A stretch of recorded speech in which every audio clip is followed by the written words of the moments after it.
Previously on Bleach, I have a Deus Ex Machina power that I just pulled out of nowhere. I on Smash? Oh my god, why? Okay, well, this has been fun and everything, but time to start the trolling.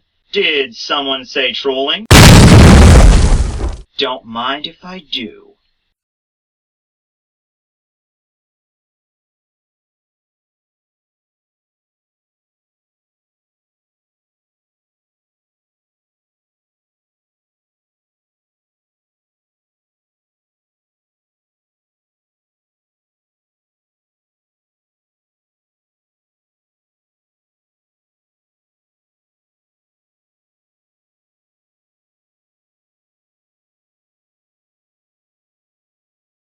One here to review Bleach chapter number 494 entitled The Closing Chapter, Part 1.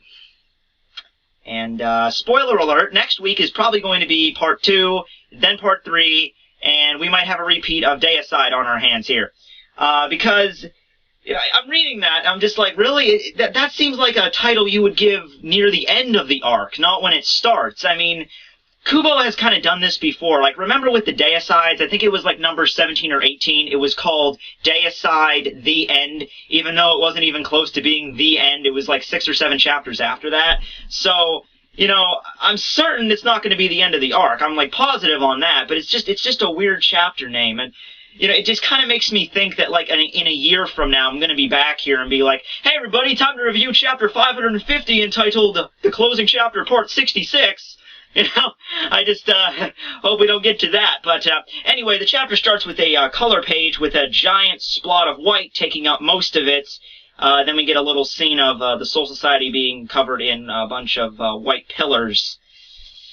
Really took advantage of that color page there, Kubo. But it is kind of made up for by a cool little spread of the 13 captains all getting ready for battle, so that was pretty neat. So we cut over to different parts of the Soul Society where the captains and lieutenants are, where they're reacting to the explosions that are occurring all over the Soul Society. Then we get like a cool panoramic view of the whole thing that's erupting in those pillars of light. But no, they're not pillars of light. They are the reishi fire. Remember that from a couple chapters ago in Hueco Mundo? There was that blue fire that ignites on any substance that's made of reishi. So yeah, that was pretty cool. But you know what would have made it even better? If the pillars in the color page were actually freaking blue. Yeah, I hate to bash you some more, Kubo, but I thought this would be a pretty rudimentary thing. That is not blue. This is blue, this is blue, that is blue, that is a robot panda for some reason. But yeah, that...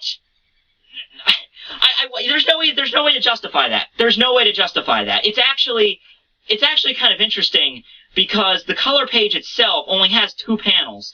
One panel is just a spot of white that takes up 95% of it, with just little blue pieces of the sky on each side. The other panel is a few of the buildings in the Soul Society with the sky in the background, with the pillars there. It almost looks like they were planning on coloring them in blue, but they just forgot. I mean, you look at that, and it's just like, there's no reason that should be in color at all. I mean, it's mostly white. I mean, I always bash Kubo for having, you know, like, he covers most of his pages in just massive amounts of black or white.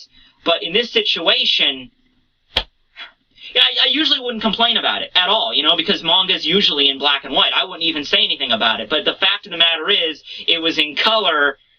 It would look pretty cool if it was blue, but you know, forget it. I'm not going to complain about that. It should be blue. There's no excuse why it isn't blue. There's no way to justify it's not blue. Let's just move on. So Rukia heads out, realizing that the leaders of the enemy are probably at the base of the pillars.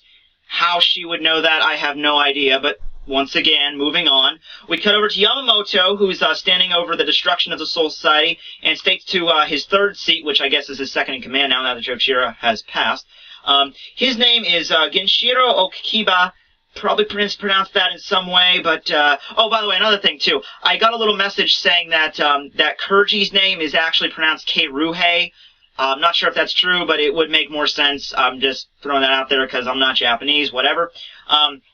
So he leaves the 1st Division barracks in charge of him, and he heads out. Then we cut over to Izuru's little unit here of him and the 3 of the seated officers from the 3rd Division that we haven't noticed yet. Their names are probably not going to be remembered anytime soon, but the 3rd seat's name is Riku Togakushi, 5th seat's name is Takakosuna Gori, and the 16th name is Asuka Katakura. I apologize to the Japanese people whose names I probably just butchered.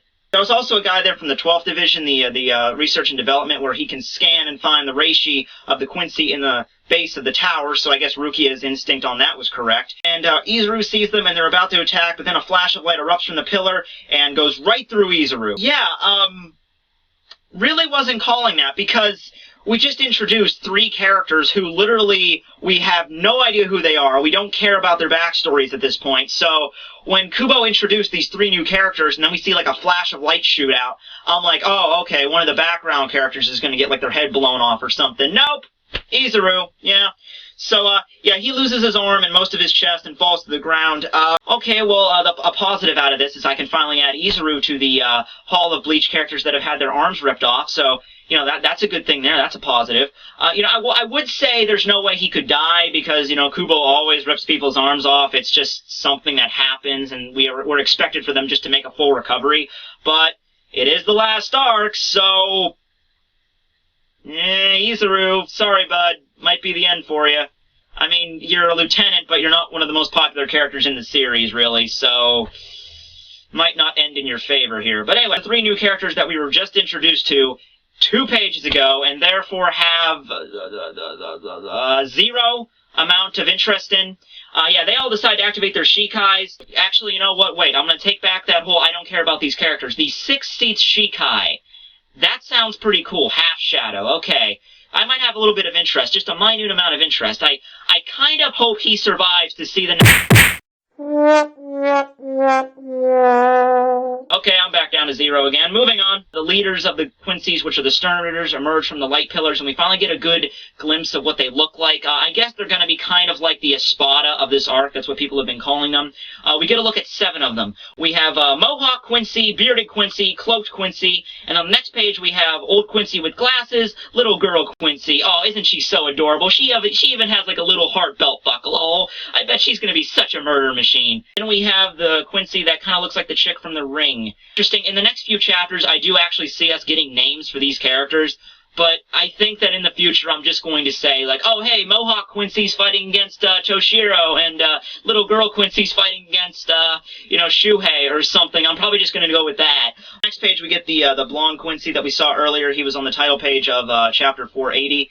I guess he's the leader of the Stern Ritters, and he states that the Stern Ritters are about to purge all the Shinigami. So last page of the chapter, we cut over to the 12th Division, where Akon is pretty much assessing the damage from the battle so far and how many people have died. And he states that with only 7 minutes, and with only 7 enemies so far, I mean, I guess the Quincy King's there too, but we really haven't seen him do anything. So let's just say, on the 7 Stern Ritters that have arrived that we know of, 1,000 Shinigami have died. 1,000. Cover this again. 1,000 Shinigami. Granted, most of these are probably just standard, you know, foot soldiers, though Yuki is probably not involved in that denomination. Also including some seated officers and Izuru, maybe even, I guess, because Akon says that his his spiritual presence has disappeared, so I guess they're counting him too. But yeah, 1,000 dead in 7 minutes. That's pretty much crazy, and he realizes there's no way they could possibly win. But then we get a shot of Ichigo for no apparent reason fighting against Keiruhei, basically saying right there that there's no chance they could win, and they show Ichigo like, oh, right, we still have Ichigo. You know, the Soul Society needs to just get an Ichigo signal, you know, like the bat signal, and just flash that in the sky every single time that something bad happens to them, because Ichigo will just show up, clean it all up for him, and they'll say thank you, and they'll be right back there the next arc. But this won't be the case now, because it's the last arc, but you know what I mean. So that's the end of the chapter, and it really feels like I streamed right through this one, because not a lot of interesting stuff happened. I mean, it was really fast-paced again. You know, there's big invasion. Izuru tries to stop him. He gets killed, maybe. I don't know. His arm's ripped off, so...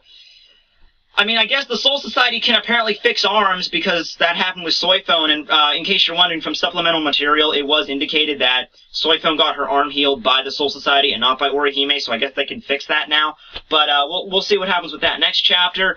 I don't know if the last page of Ichigo is an indication they're going to show Ichigo's fight with Keiruhei, or if it's just like a symbolic thing, like there's no hope. Oh wait, there's Ichigo. We have hope. Okay, yeah. But Or I would personally just be happy to see what next chapter is, and like maybe some of the Stern Renders facing off against the different Shinigami, so who's fighting who, and if they can actually stand up to one another, because the fight against Izuru was kind of like a sneak attack thing. It wasn't like a straight-on attack, like who would win in a fair fight.